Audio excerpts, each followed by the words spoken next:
Hi, my name is Guy Fredrickson.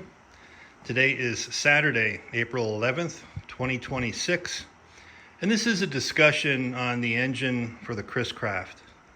I wanted to take my time and go through this and explain what's original to the engine and what has been replaced. The original engine was a 1961 small block Chevy 283 set up for 185 horsepower. And I was told it was the same engine that went into the Chevrolet Corvettes that year. When we took the engine out and started looking closely, found two significant problems. One was corrosion on the water cooling side of the engine, and the other was corrosion on the water passages that go through the transition piece between the engine block and the transmission. The original one was aluminum and it was corroded to the point of failure, so that had to be replaced. So this is a replacement part made of cast iron.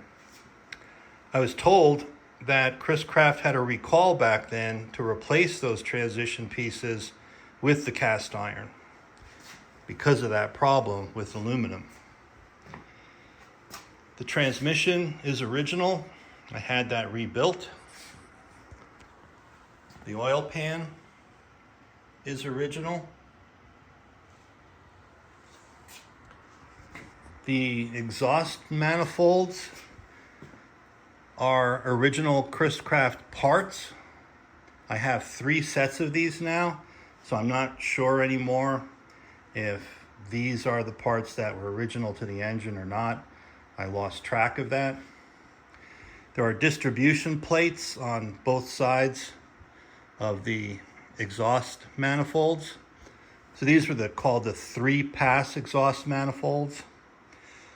So these cast iron distribution plates are original Chris Craft parts. The brass distribution plates are new. There's a company that makes those. The exhaust nozzles are new. The distributor, all the parts for the distributor are original, but I did replace the contacts with a solid state system. There's the coil, that's new. This new system doesn't need the external resistor in the circuit. So the valve covers and intake manifold are all new Edelbrock parts. Decided to go with a new Edelbrock marine carburetor. Here's the flame arrestor.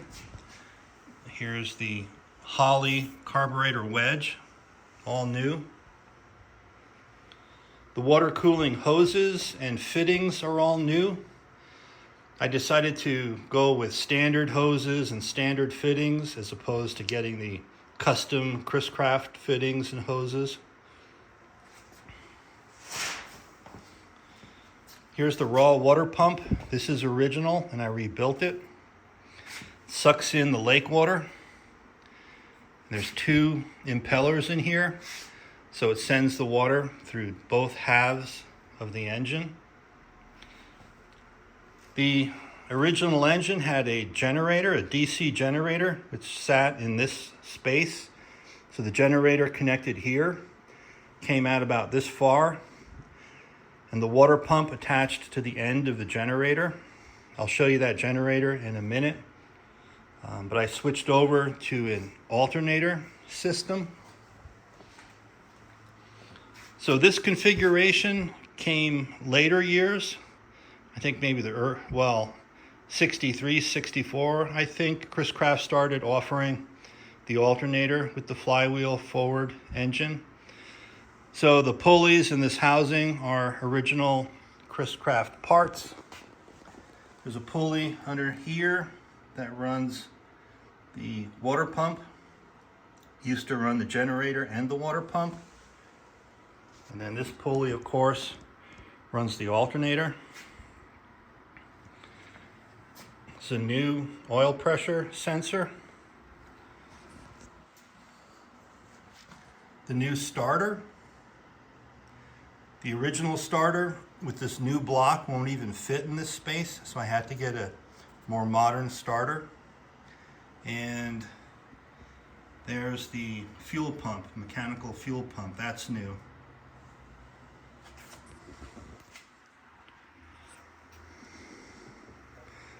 So let me show you some of the old parts for comparison. Here's the cast iron intake manifold, which was set up for the William Carter 4-barrel WCFB carburetor, which is right over here. I did take the time to rebuild this one, but ultimately I decided to go with a new dedicated marine carburetor. There's a cast iron base. So there was also a carburetor wedge. I'm not showing that here right now, but this sat on a cast iron carburetor wedge, and there's a cast iron base on the carburetor. This is some kind of alloy, and here's the flame arrestor. Here's the original starter. And here's the original DC generator. So this had a water cooling housing here, this brass part or bronze part. So there was a line that came off the water pump, circulated water through here, and then it returned to the engine block. But this has been replaced with the alternator system. Some weights on this. This is quite remarkable to me. The intake manifold weighs 37.5 pounds. The starter weighs 19 pounds.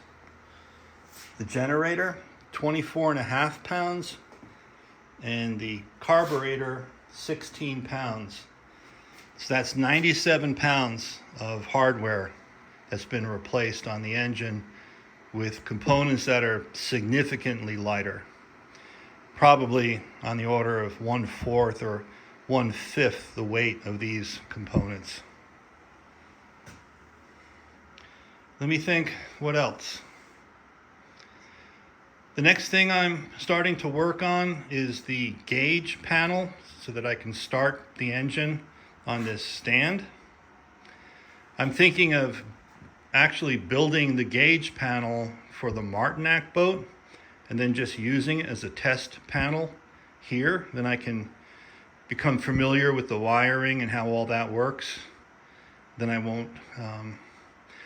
would not have wasted my time building a temporary gauge panel. I can build one that I can use in the Martinac. But more to come on that. Okay, I think that's it for now. Hey, thanks for watching, and I'll talk to you later. Bye.